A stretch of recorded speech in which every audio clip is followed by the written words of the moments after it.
ఈనాటి వార్తలు చదువుతున్నది శివ.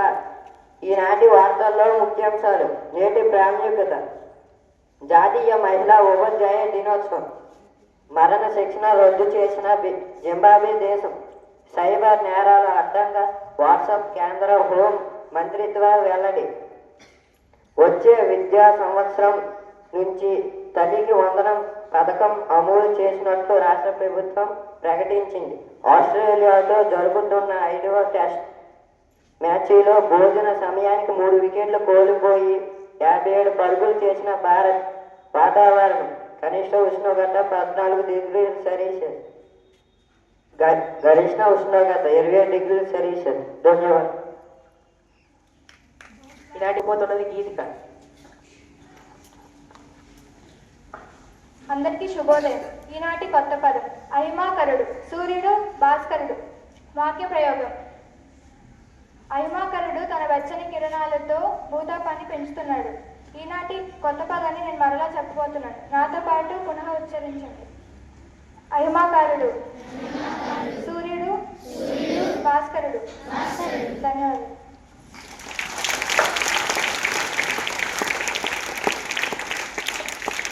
ఈనాటి సూక్తి చెప్పబోతున్నది జితేంద్ర.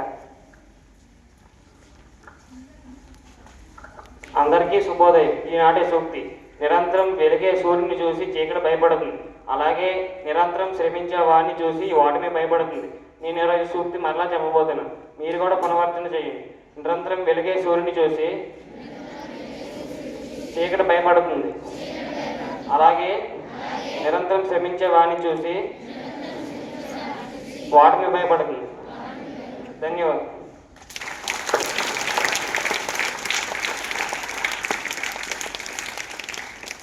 ఈనాటి విజ్ఞాన ప్రశ్నలు అడగబోతున్నది లక్ష్మీనాయుడు.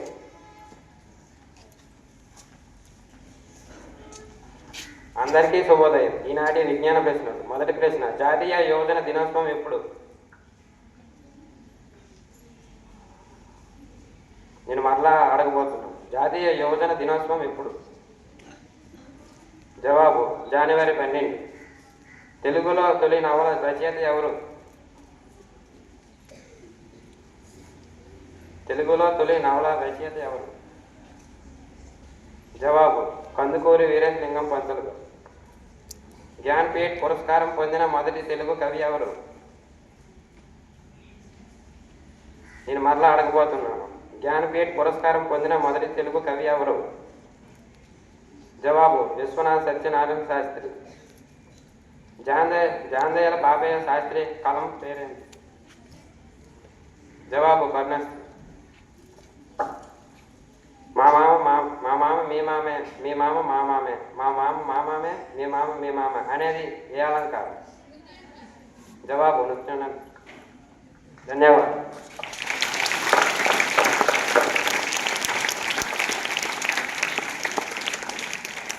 తొమ్మిదవ తరగతి విద్యార్థులు ఒక నగునాటిక ప్రదర్శన.